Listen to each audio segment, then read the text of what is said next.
Hey guys, Jim here. Welcome in once again. Today we're going to be taking a look at the newest variation of the Varga Knives VBR. And I believe he's calling these the Mark III. This is the third rendition of the VBR. And I'm going to tell you right now, this is going to be a fairly short video because there's not a lot to talk about as far as the differences between the Mark III and the previous variations. As a matter of fact, the only difference is it's a bit studlier. It has thumb studs. That's really it.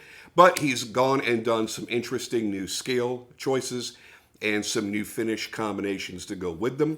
So I figured, since the VBR has been long-standing one of my absolute favorite EDC knives that I've ever owned, I've ever reviewed, I've ever held in my hands, it was definitely worthy of coming back to with a new variation. So without any further ado, let's get into the tabletop review and discuss why I still think the VBR may be one of the best EDC knives ever made.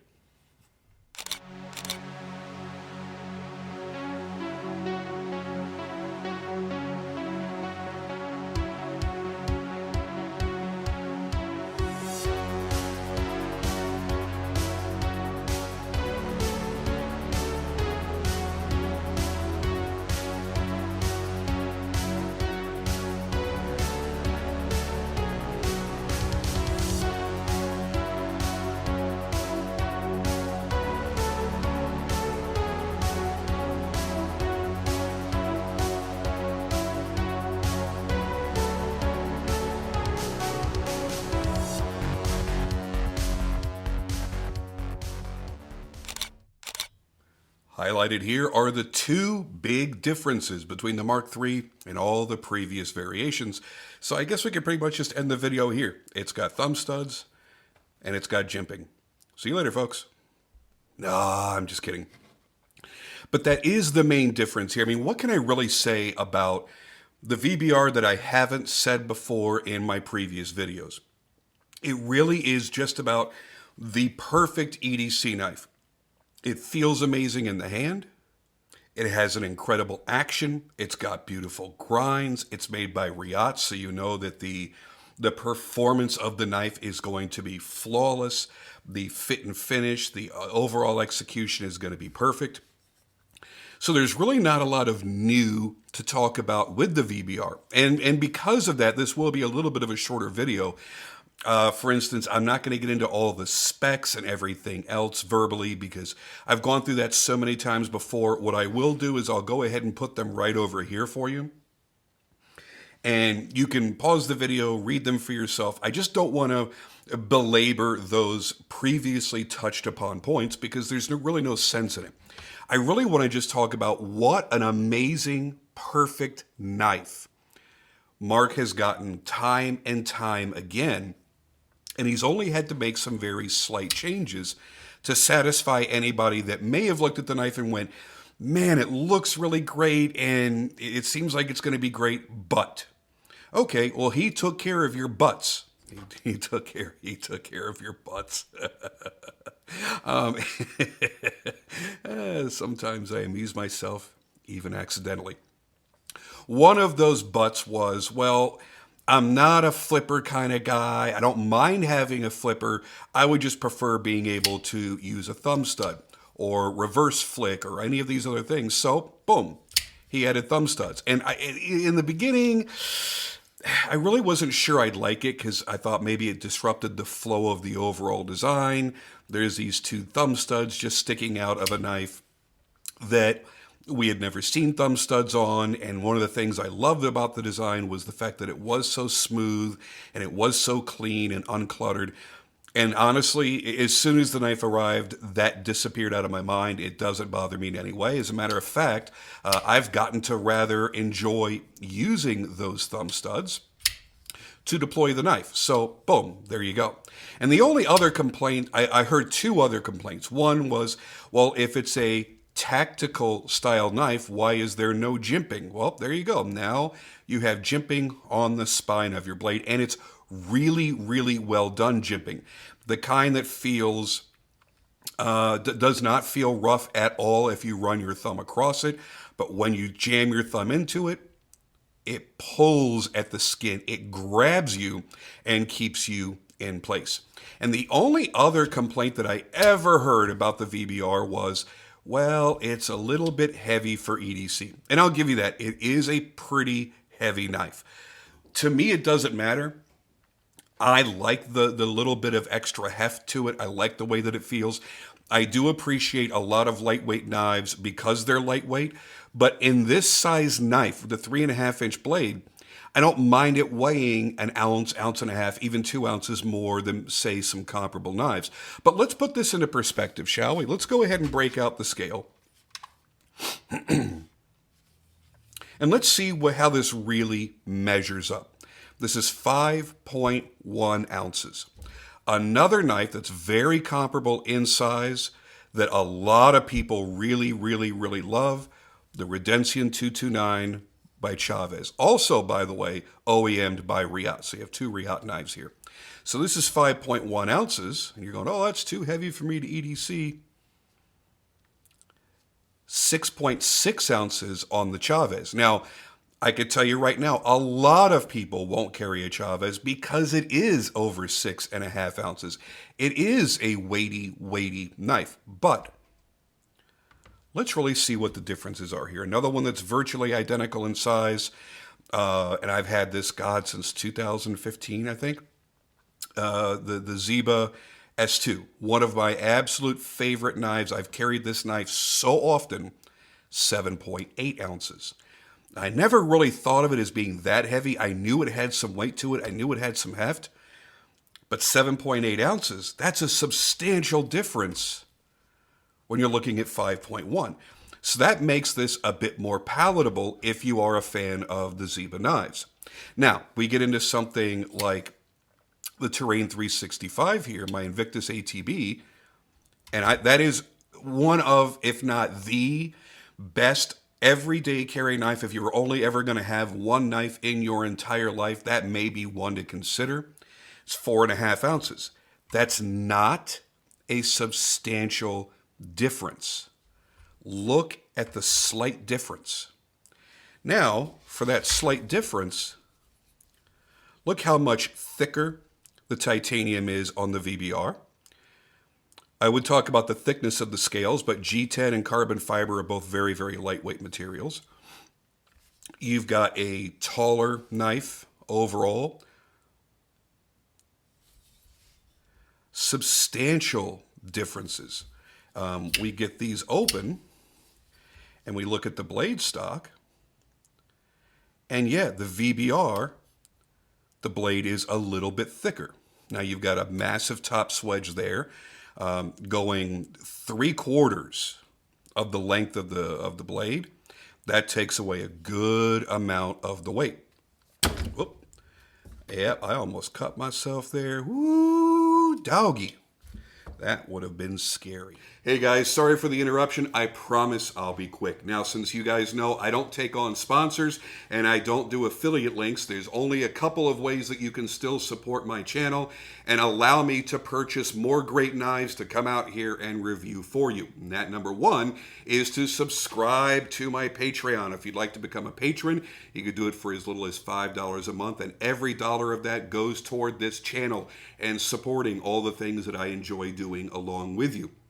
Now, the other way you can do it is, hey, I've got swag. So if you see some of the shirts that I wear or coffee mugs that I've got, or you want a new iPhone case or something like that, I've got some cool stuff right down here at this link, and you can visit my Teespring store. Now, it's kind of an automated thing. I don't have any control over it. So when you order it, they print it usually within a few days, and they get it shipped on out to you. I've got stickers, I've got t-shirts, and all kinds of cool stuff. And last but not least, and this is something everybody can do without becoming a member of anything, right down there, there is a button that says Super Thanks that YouTube puts up on there. And if you click that, you can donate $1 or $10 or $1,000 or whatever you want to donate that helps to continue grow this channel. Now, I promised it would be short. Let's get back to the video. Thanks, guys.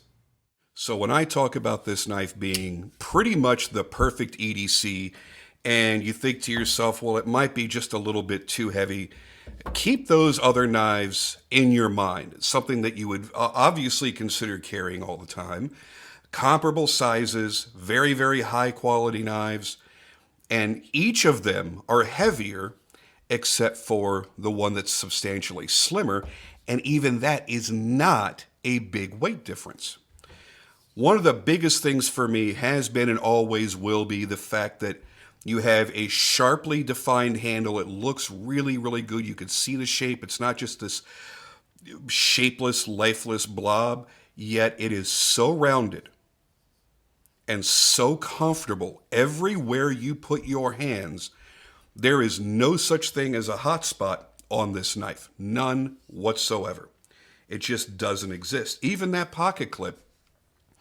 And I know a lot of people will talk about the fact that they may not like milled pocket clips. There's no hot spot here. I mean, this very, very corner, it could be rounded just a teeny tiny little bit more, but when you're holding the knife, you honestly don't even feel it. The grinds. Oh, look at these grinds, man. Let's get some close-up shots here. Not only do the grinds look beautiful, but so does that belt satin finish that Riot does so well. So there's your flat ground tip, hollow ground primary, and I'm gonna say that's a flat ground swedge. It's so narrow that it's hard to tell, but judging by the plunges and the way that it comes in, I'm gonna say that is a flat ground swedge as well. It looks striking. It looks complex. It looks a lot more expensive than it should be. Beautiful hand rub satin going down the flats. Great jimping on the flipper tab, making it really, really easy to deploy. I mean, it's almost impossible to get this knife to fail. If I really try, let's see if we can just barely, yeah, see, even if I just barely break that detent, it's going to full lock. And I love the fact that you've got what is in essence, it's a bolster lock. And you've got the scale that prevents that lock bar from overextending, but it also, the big thing for me is it gives you the beauty of that fat carbon, dark matter, blue carbon fiber on both sides.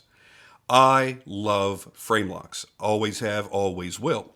But in most cases, you're not going to get the same look that you had on the presentation side on the lock side. There just isn't enough room in many cases to do inlays and things like that. So switching over to a bolster lock gives you that same look on both sides, and the only difference is a small viewable version, a viewable section of the lock bar cutout and a pocket clip. Otherwise, everything is the same. And yeah, that fat carbon looks great. Now, this particular variation was not made available, the black PVD with the dark matter. When I was talking to him, I said, man, I really love that dark matter material. I've worked with it myself. I think it's fantastic. It holds up well over time, and I love the blue. But I think it would look better against the black oxide titanium frame. Yeah, sorry about that. I just had my camera just freaked out like crazy because I bumped it. It almost fell on the floor. Anyway, I told him, I said, I really prefer, I think I would prefer the look of the black against the dark matter carbon fiber over that silver look. And you know what? I'll be honest with you. I was right. I like it a lot more. Now, it's not to say that it's not, unbelievable and fantastic with the standard bead blasted and tumbled bolsters. I just think it mates up better with the black. There's something about that darkness that just goes with it a lot better. And yep, I was right. And it looks fantastic. But there were some really cool options available on these. Now, here's the thing. The order is already done. They're done. They're delivered to their customers. However, Mark always orders additional knives. Always. So at almost any time within a month or two of the shipping of his pre-order drop, you can email him or message him on Instagram and say, hey, I really hate that I missed out on one of these. Do you have any available? And there's a good chance he might still have one or two, and you could still get one. And as low as these are priced, I would beg everybody out there to take the chance. If you've never handled a VBR, if you don't understand why so many of us love this knife so much, get your hands on one. If you watch the videos and go, yeah, it's a handsome knife. It's not entirely outside of the box. It's not entirely different than a lot of other great knives that I've seen. Yeah, it's a good $50 to $75 less expensive than, knife X that I was looking at that I thought I liked. But I don't see why everybody's raving so much. Put one in your hands, and the second you do this, you'll go, oh shit, now I get it. Now I understand. And yeah, the action, the detent, the lock bar cutout, the tension on the lock bar, everything is dialed in and perfect. And that's why I don't care how many times he goes back to the well and brings back the VBR, just with different color combinations, different blade finishes, different scales. I'm always going to tell people, jump on it, get it, do what you got to do because it is that fantastic. I'll never get bored with it. But here's where I throw in an extra little thing. I think it really is time for Mark to design something new. Keep the VBR going, man. Don't ever stop with the VBR. This is something that, much like a Sebenza, everybody needs to have in their collection, or at least needs to experience and understand why we love this knife so much. But here's the thing. Mark is so talented, and his designs are so well suited for EDC. I really would like to see him come up with another new design, whether he does a custom or he does another project with Riot, whatever it may be, and try something that's just a teeny tiny, just a little tiny little bit smaller, like maybe a 3¼ inch blade. Something that is lighter weight, that does come closer to what a lot of people want in an EDC knife, and a different profile, a different look, but just as comfortable and just well thought out. Because I want to have an entire collection of Varga knives, of different models. Because I honestly think if he did this mid-size compact so well, that I have gone back 3 years and said this is one of the best knives ever made. And the first year, the very first one that came out, I called it my knife of the year, and it was. And to this day, I still love this knife every bit as much as I did the day that I first touched one. I want to see new designs. I want to see some new, fresh, hot designs coming out made to this level. Because if you're in the mood one day for a Wharncliffe or a sheep's foot or a Tanto or whatever your preferred alternate style of blade may be, or you're looking for something just a little tiny bit smaller and a little bit slimmer and a little bit lighter weight, you're not going outside of his designs and grabbing one of your Vero Engineering or something else. You're grabbing another Varga design. That's what I want to see. I want to see the ability to have that flexibility within one brand's offerings. So that's just my little private note to Mark there, made public. I think that the VBR is still so fantastic that it should never, ever, ever disappear. It needs to live forever. There needs to be hundreds upon hundreds upon hundreds offered every year. But now it's time to add to that collection something a little bit different. Something that wouldn't argue for pocket time against the VBR. I wouldn't take just this knife and only make a blade profile change like a Wharncliffe version. Now, I'm not saying that wouldn't be great. That's still something that would really be awesome. Have a few different blade style versions as well. But I'm talking a whole different design that doesn't fight and vie for position in the pocket over the VBR. Something that's different enough that makes you go, yeah, I think I'm gonna carry this style of knife today, and it still be a Varga knife. But that's where I'm at. I still have a mad love affair with these knives. I don't believe that anybody could do any better, especially when you're looking in this price range. That's insanity at this price range. Don't ever forget. Don't ever forget that you can always reach out to him, and he will sometimes have one or two of these laying around that's available. And, you know, whether you're going for a basic version or you're going for a Damasteel version, you're going for a dressier version, I can promise you this. You're going to absolutely fall completely head over heels in love. And it's just not often I get a chance to say that. Even knives that I really, really, really love, there is something to critique. There is something to go, I really wish this was different in some manner. I really wish they would have done this, they executed this in a better way. And I just don't have that complaint with the VBR. I've never found anything to complain about with the VBR. So, them's my thoughts. I'd love to hear your comments down below. I know a lot of you watching own a variation of a VBR. Please leave your comments down below. Tell me what you think about it. Tell me if I'm crazy to love this knife as much as I do so far down the line. Maybe I am. I don't know. But as finicky as I am, and as often as I'm always looking for something new and crazy, cool and hot, this remains a constant. And for me, that's kind of a big deal. That tells me that he's done everything right on this knife. Anyway, leave your comments down below. Let me know what you think, and I'll see you on the next video.